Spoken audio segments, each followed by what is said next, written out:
Jā, es noteikti varu teikt, ka es esmu ļoti laimīga mamma. Kopā ar maniem 4 aug arī 5 pieņemtie bērni.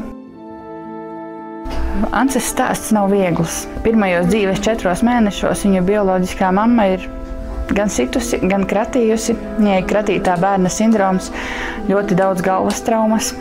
Slimnīcā Ance bija ļoti smagā stāvoklī, jo ārsti tika pieņēmuši pat lēmumu, ka pārtraukt viņas ārstēšanu, atslēgt aparatūru un ļaut Ancei aiziet.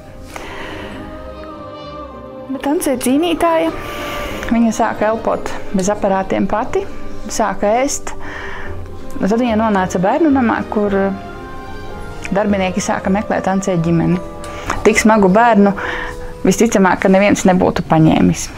Aprunājoties ar pārējiem bērniem, viņi visi viennozīmīgi teica, ka mums noteikti ir jāņem Ance savā ģimenē, jo tieši bērniņam, kuram ir tik smagas veselības problēmas, ir ļoti vajadzīga ģimene, mājas un rūpes.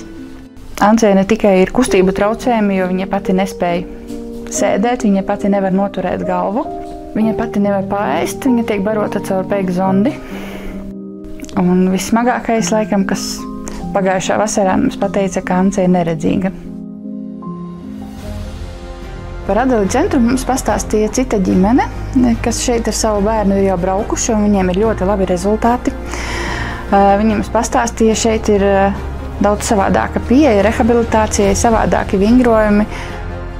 Pēc 2 nedēļām augustā, 1. mēs jau Anci varam pārvadāt šobrīd jau gandrīz sēdus, ratos nosēdinātu. Viņa spēja īslaicīgi pacelt galvu, viņa ir kļuvusi daudz vairāk emocionāla.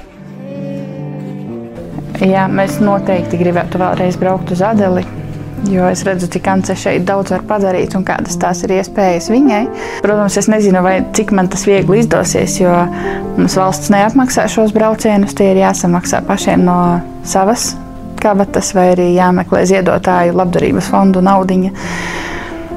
Tas ir sarežģīti, bet jebkurā gadījumā es domāju, mēs meklēsim visus iespējamos veidus, kā dabūt līdzekļus, lai mēs varētu atgriezties Adeli.